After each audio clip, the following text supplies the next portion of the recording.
श्री कृष्ण कन्हैया लाल की जय। श्री निजानंद स्वामी की जय। श्री प्राणनाथ प्यारे की जय। सखियों मारो जीव जीवन माहे भलियो, अमे माया ग्रही तोहे ते फल न टलियो। ए वालो अम बिना कोणे न कलियो, इंद्रावती कहे अमारो अमने मलियो। हो श्याम पियो पियो करे पुकारो। पुकारो श्री कृष्ण कन्हैया लाल की जय। आज से कलश ग्रंथ का आरंभ होता है। कलश ग्रंथ में प्रथम प्रकरण में ही सद्गुरु श्री देवचंद्र जी महाराज को अक्षराते धामधनी के दर्शन हुए, उस प्रसंग का वर्णन किया है। और कलश को कलश महत्वपूर्ण है इसकी बात भी ये समझाई है। जैसे इस जगत में जितने भी ग्रंथ हैं तो उनमें वैदिक ग्रंथ हैं, वो वेद मूल है। तो वेदों का, वेद को मानो वृक्ष समझेंगे तो उनका परिपक्व फल है श्रीमद् भागवत। श्रीमद् भागवत में सार है रास। तो उस रास को यहाँ पर तो उस रास का वर्णन वहाँ पूरी तरह से नहीं हो पाया था, तो उसका वर्णन यहाँ पर किया। तो उसको प्रकाशित किया, रास को, रास लीला को रास ग्रंथ में प्रकाशित किया। और फिर रास ग्रंथ का महत्व फिर प्रकाश ग्रंथ में समझाया। और अब ये दोनों बातें समझा करके तो जो भी ज्ञान ग्रंथ हैं, ज्ञान देने वाले ग्रंथ हैं, उनके कलश के रूप में उन ग्रंथों में जो भी ज्ञान प्राप्त है तो उस ज्ञान के कलश के रूप में ये कलश ग्रंथ यहाँ पर आरंभ हो रहा है। रासनो प्रकाश थयो। तो रास का प्रकाश हुआ, कहने का तात्पर्य रास लीला का प्रकाश रास ग्रंथ में हुआ है। तो रास लीला को स्पष्ट किया है तो रास ग्रंथ में। ते प्रकाशनो प्रकाश, तो वो अब रास ग्रंथ का वो प्रकाश तो रास ग्रंथ हुआ, उसका भी प्रकाश मतलब उसका स्पष्टीकरण ये प्रकाश ग्रंथ में किया। ते ऊपर वाली कलश धरो, उनके ऊपर, उसके ऊपर में फिर अब कलश रखते हैं। अब ये क्या है कि ये स्पष्ट रूप से समझाते हैं कि जो पूर्ण ब्रह्म परमात्मा है, जिन्होंने ये लीलाएं की है, रास की लीला की है, तो वो उनका स्वरूप क्या है, वो कौन है, कैसे उनको जाना जा सकता है, तो वो बातें अब समझाएंगे। इसलिए उसके ऊपर में कलश रखते हैं। ते ऊपर बलि का मतलब पुनः कलश धरो, कलश स्थापित करते हैं। तो ये उसके ऊपर रास और प्रकाश ग्रंथ के बाद में फिर उसके ऊपर कलश ग्रंथ। तेमा करो ते अति अजवास, तो उसमें और प्रकाशित करते हैं अजवास प्रकाश। मारा साथ सुनो एक बात अड़ी है, मेरे सुंदर साथ जी आप एक बात सुने।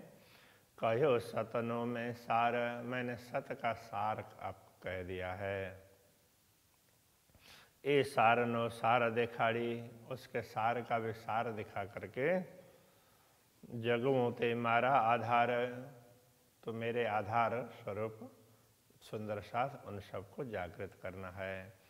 तो ये सत का सार, तो ये पहले रास ग्रंथ तो सबके सार के रूप में, जैसे श्रीमद् भागवत का सार ऐसा करके बताया था ना, तो उसमें तो वेदों का सार भागवत, तो भागवत में भी 10वां स्कंद में 35 अध्याय, 35 अध्याय में 5 अध्याय, यानी 5 अध्याय में फिर वो श्री कृष्ण जी ऐसा कहा था। तो बस वो सार अब यहाँ पर समझा देते हैं। वो सार का भी सार जो पूर्ण ब्रह्म परमात्मा है उनको समझा करके जगमोते मारा आधार सुंदर साथ को जागृत करते हैं। श्री धनिये आवी मुने धाम थी, ऐसे धाम धनी ने परम धाम से आकर के जगवते जुगते करी, उन्होंने युक्ति पूर्वक मुझे जगाया। ते विद सर्वे हृदय अंतर, तो बात सब हृदय के अंदर चित्त माहे चौकस धरे, मैंने चित्त उन बातों को चित्त में चौकस मतलब यथार्थ रूप में धारण किया हुआ है, निश्चित रूप से धारण किया हुआ है। अब वो बात समझाना चाह रहे हैं। तो मुने मेलो थयो मारा धनी तनो, तो मुझे मेरे धनी के साथ में मिलन हुआ, मतलब सदगुरु के चरणों में जैसे मैं गया। ते बीतक ने कहूँ वेद, वो वृत्तांत मैं आपको समझाता हूँ। ते विद सर्वे कही करी, वो सारी बात समझा करके दो ते घरनी निध है, तो फिर परम धाम की निधि संपत्ति वो समझा देते हैं। मैं जे दिन चरण परशिया, जिस दिन मैंने सतगुरु के चरण स्पर्श किए, उनको प्रणाम किया। मुने कयूं तेह जे दिन, उसी दिन उन्होंने मुझे ज्ञान दिया।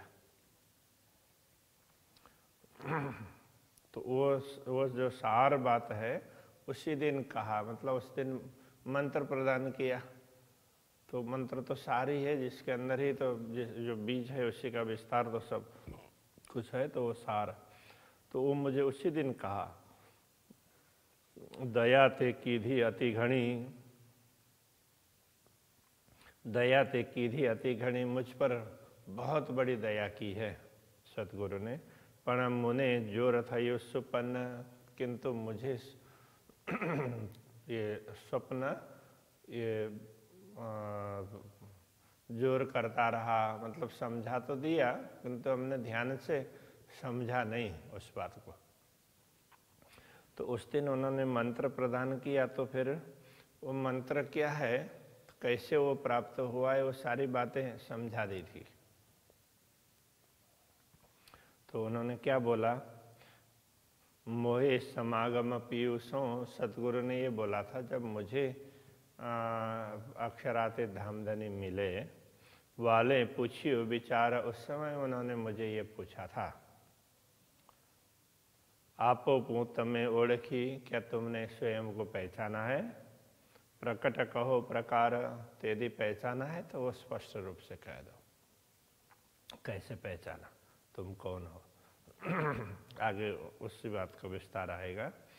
आ मंडलता तमें जो यूं, इस मंडल को मतलब इस पृथ्वी को तो तुमने देखा है।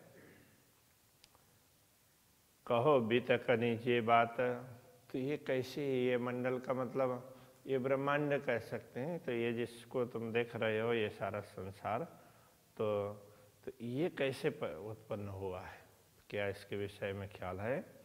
आ भवनो विचार कहो, इस भूमि का विचार कहो। तो इस भूमि के संदर्भ में ये स्वप्न के साक्षात, ये स्वप्न है या साक्षात है? तो ये यथार्थ में है या ये स्वप्न है? आज जोई जे तमे रामत, इसमें तुम जो भी खेल देख रहे हो, नाटक देख रहे हो, कहो रामत के ही पेर, ये नाटक, ये संसार का, ये सारी सृष्टि, ये सारा दृश्य ये किस प्रकार से है उसको समझाओ। कहीं पर मतलब किस प्रकार से। आ भौम के ही तमें कौन छो, तो ये भूमिका, ये संसार क्या है और तुम कौन हो? कि हाँ तुम्हारा घर, तो तुम्हारा घर कहाँ है, तो यही है या कुछ और है। आकी है अस्थानक तमे आविया, किस भूमि में तुम आए हो। जागिने करो विचार, जागृत होकर के इस पर विचार करो। तो ये जागृत होने के लिए तो ये मंत्र दिया है। नार तुम कौन पीयूतणी, तुम किस धनी की अर्धांगिनी हो। कहो ए तणो विस्तार, तो इसको भी तुम ध्यान से कहो। इस तरह से अक्षरातीत धामधनी ने मुझे समझाया। तो ऐसे करके सतगुरु ने उसी दिन समझाया प्राणनाथ जी को। तो वो बातें यहाँ पर समझा रहे हैं। तो अब सतगुरु ने क्या उत्तर दिया, तो उस बात को भी यहाँ समझा रहे हैं। तमें बीतकनो मुने पूछूं, आपने जो वृत्तांत मुझे पूछा है, सतगुरु ने ये बोला, सुनो कहूँ तेणी बात। तो आप सुनिए वो क्या है, वो मैं बताऊं। आ मंडल तांदी से सुपन्न, तो ये मंडल तो मुझे स्वप्न जैसा दिख रहा है। पण थई लाग्यो साक्षात, किंतु हमें ये साक्षात जैसा लग रहा है तो ये स्वप्न, तो किंतु देखने में ये सही सच्चा जैसा लगता है, मिथ्या जैसा नहीं लगता है। निकलियो न जाए ए माए थी, इसलिए इस मिथ्या जगत से बाहर निकला नहीं जा सकता। क्याए न लादे छे, इसका कोई किनार अंत, ये कहाँ कब जाकर के इसका क्या अंत होगा, वो ये कुछ दिखता ही नहीं है, बढ़ता ही जाता है। जो भी है कुटुंब परिवार को बोलें तो वो भी बढ़ते जाएंगे, हर चीज़ है वो ऐसे बढ़ते दिखाई देते हैं, कोई अंत इसका कुछ दिखाई नहीं देता है। एमा पग पंखिनो दिशे नहीं, तो इसमें पक्षी का पैर भी नहीं दिखाई देता है। तो यहाँ क्या है कि आत्मा को उस समय पक्षी के रूप में, आत्मा तो हंस है, हंस तो पक्षी होता है, तो उस तरह से तो ये पक्षी के रूप में, और वो तो उड़ करके कहीं भी पहुँच सकता है। तो इस हिसाब से आत्मा को पक्षी का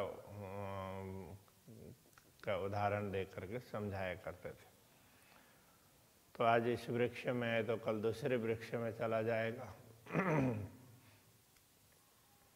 तो उड़ करके कहाँ चला जाएगा, वो तो थोड़ी देर ही वृक्ष में बैठता है, इस हिसाब से मानते हैं। तो ये शरीर है, तो ये भी एक वृक्ष है, तो इसमें पक्षी है। दो प्रकार के ऐसे उपनिषद में भी कहा है। तो एक पक्षी है तो इसके फल को खाता रहता है, और दूसरा पक्षी है वो देखता है। तो इस तरीके से आत्मा को पक्षी कहने की प्रथा रही है। तो अब पक्षी तो क्या, उसके पैर भी नहीं दिखते हैं, उसके चरण चिन्ह दिखाई देंगे, किंतु उसके पैर भी नहीं दिखाई देते हैं।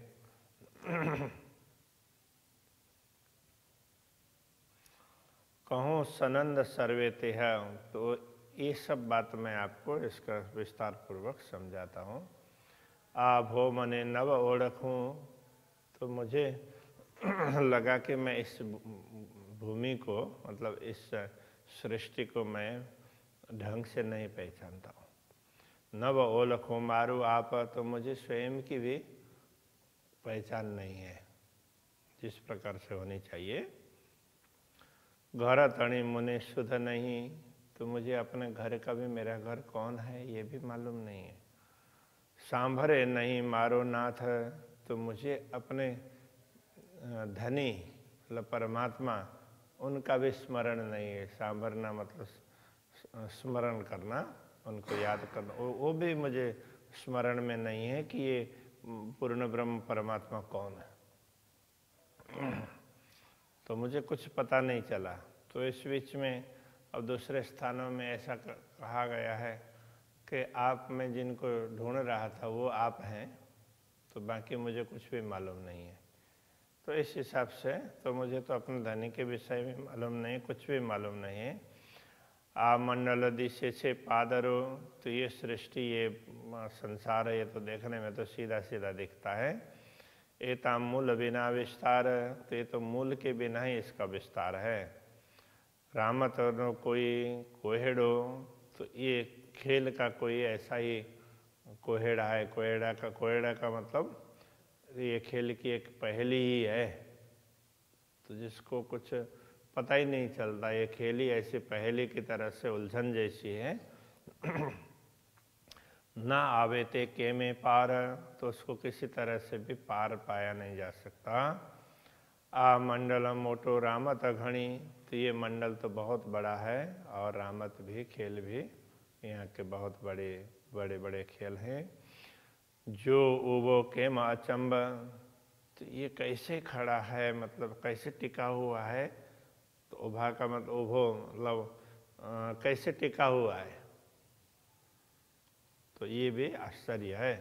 एणे पाइए पगथी जिया जोइए, तो एणे पाइए, तो इसके मूल में पगथी जिया जोइए। तो अब पगथी तो वैसे सीढ़ी को भी बोला जाता है, तो इसके मतलब ये कहाँ से कहाँ जाते हैं, किधर से किधर जाते हैं, आत्मा कौन किस लोक से कहाँ जाती है, कैसे जाती है, कौन सी सीढ़ी चढ़ करके जाती है, कैसे उड़ करके जाएगी, तो इसके विषय में कुछ भी मालूम नहीं है।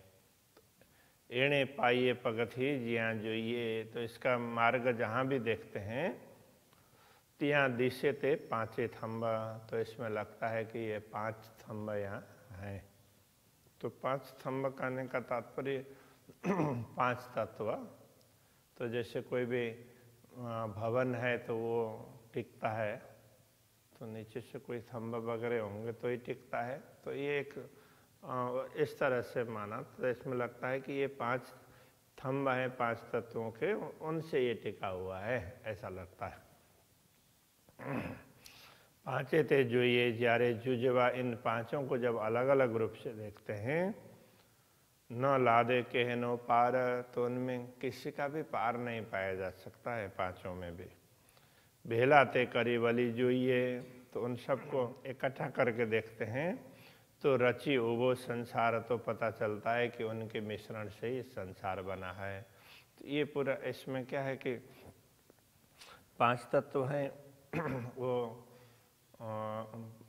मूल रूप से, जिसमें 5 तत्वों का दूसरे किसी भी तत्वों का मिश्रण नहीं है, उन 5 तत्वों को पंच तन्मात्रा बोलते हैं। तन्मात्रा का अर्थ होता है तदैव इति, उसी रूप में ही है, तो शुद्ध रूप में है ये 5 तत्व। तो ये उनको शुद्ध रूप में देखते हैं तो भी एक एक तत्व का कोई पार नहीं है। जब ये मिश्रित हो जाते हैं, तो मिश्रित कैसे होते हैं, जैसे अभी जो कुछ दिख रहा है ये सब 5 तत्वों का मिश्रण ही है। तो हम तो ज़्यादातर पृथ्वी में होने से पृथ्वी को तत्वों को ज़्यादा देखते हैं, तो उसमें पृथ्वी तत्व में भी तो इनका दूसरे तत्व हैं 4 तत्व। तो इनको ये कैसे मिश्रण होता है, तो उसके लिए वेदांत में पंचीकरण ऐसा करके दिया है। तो उसके मिश्रण का फार्मूला तो समझाया है कि जैसे 5 तत्व हैं, उनको 2 भाग में विभक्त कर देते हैं। तो 2 भाग में विभक्त करेंगे तो एक भाग को हम वैसे के वैसे रखेंगे, और फिर बाकी दूसरा भाग है तो 5 में से एक भाग अलग रखेंगे, और उनके दूसरा भाग है उनको फिर 4 भाग कर देते हैं। तो फिर तो 4 तत्व, जैसे पृथ्वी तत्व है तो पृथ्वी में तो बाकी जो आधे भाग का 4 किया है सब तत्वों का, तो उसमें से पृथ्वी को छोड़ करके दूसरे 4 तत्वों को ला करके इसमें मिला देंगे तो पूरा पृथ्वी हो गया, पृथ्वी तत्व बन गया। इसी तरह से जल तत्व है, तो जल तत्व का वो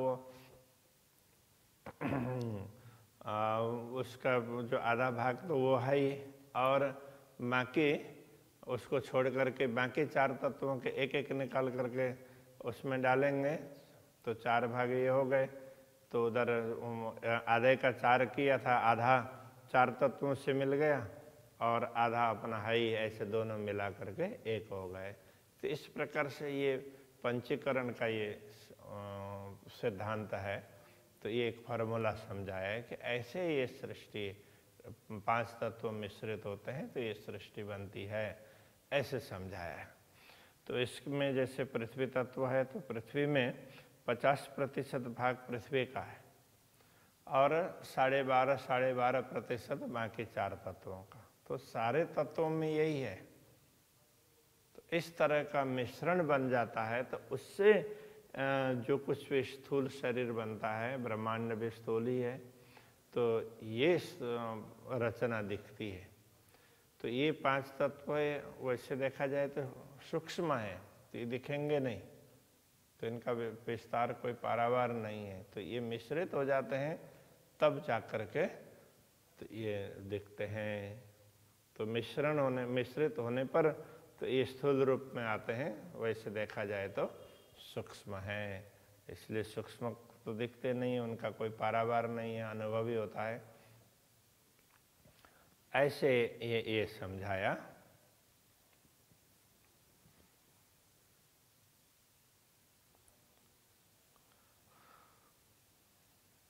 तो पांचे थे जो ये जारे जुजवा, तो अलग अलग रूप में देखते हैं तो मूल रूप में न लादे कहनो पार, किसी का कोई पारावार ही नहीं है।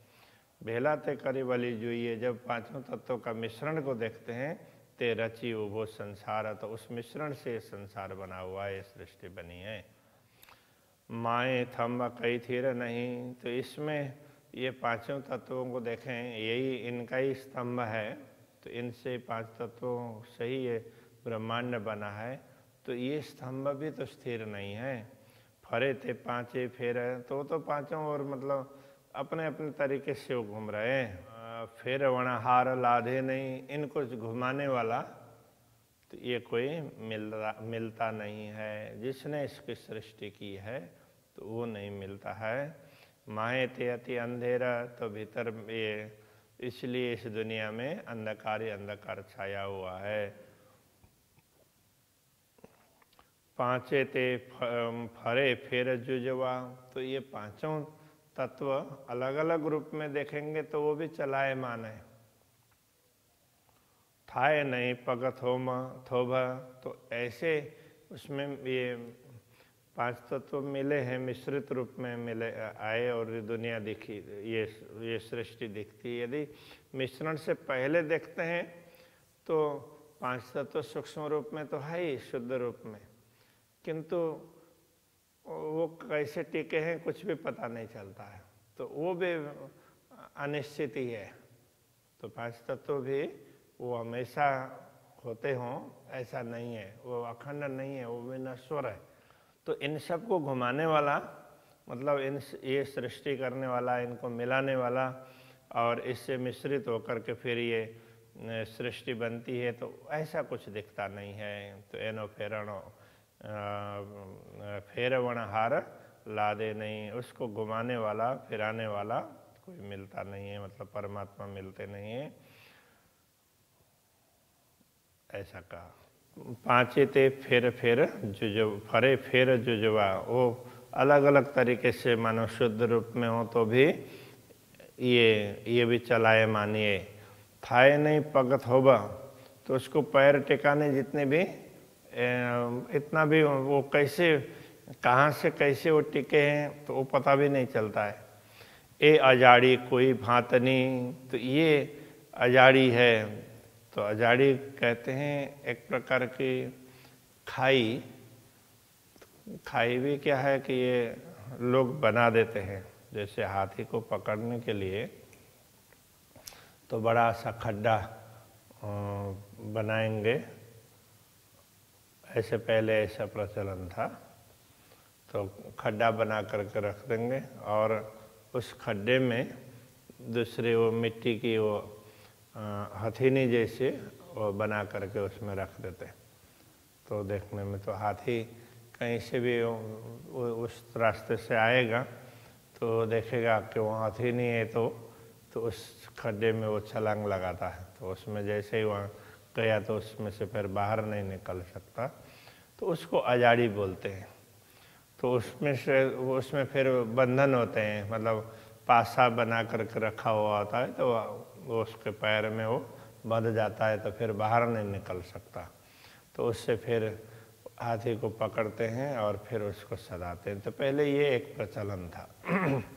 तो जैसे हाथी जैसे जानवर को भी पकड़ने के लिए ऐसा था, तो ये ऐसे हर किसी को फंसाने के लिए तो ये खाई है, तो ये अजाड़ी कोई बात नहीं, ये खाई है कोई अलग प्रकार की है। ते नहीं जो बाजो का ये देखने जैसे खाई नहीं है। तो ये खाई है ये दुनिया। ये अजाड़ी बंद उथ में, तो इसमें ये अजाड़ी ये खाई है, और बंद तो इसमें जो बंधन है जो पास बने वगैरह हैं, तो उथ में तो ये भी उल्टे हैं, तो ये कोई सीधे नहीं है। बांधे नाखे तत्काल, ये तुरंत जो भी इस दुनिया में आत्मा आती है तो वो तुरंत वो बंध जाती है, उसको ये बांध डालते हैं।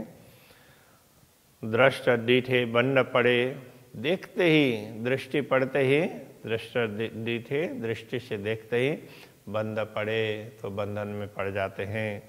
यह भी देखी थी जमजाल, तो ऐसी ये देखी थी जमजाल, स्पष्ट रूप से ये यमराज का पास है, जाली है, बंधन है।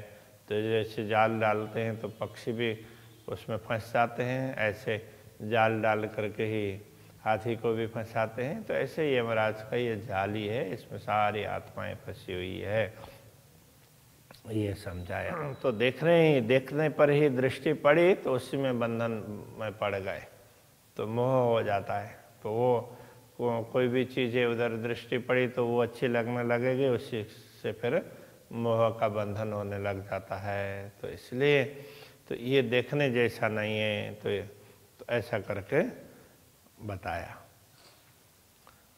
तो मेरे ख्याल में अभी यहीं रखते हैं। बोलो श्री कृष्ण कन्हैया लाल की जय।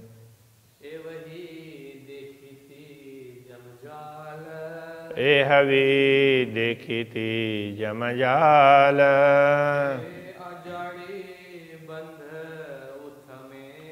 ए अजाड़ी बंद उथ में, बांधी नाखे तत्काल,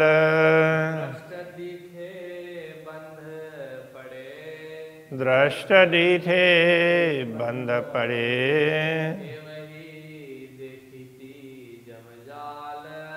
ए हवी देखी थी जमजाल,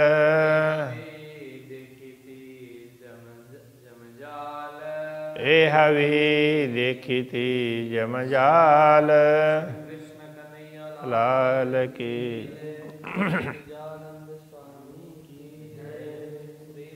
मात करारे की जय।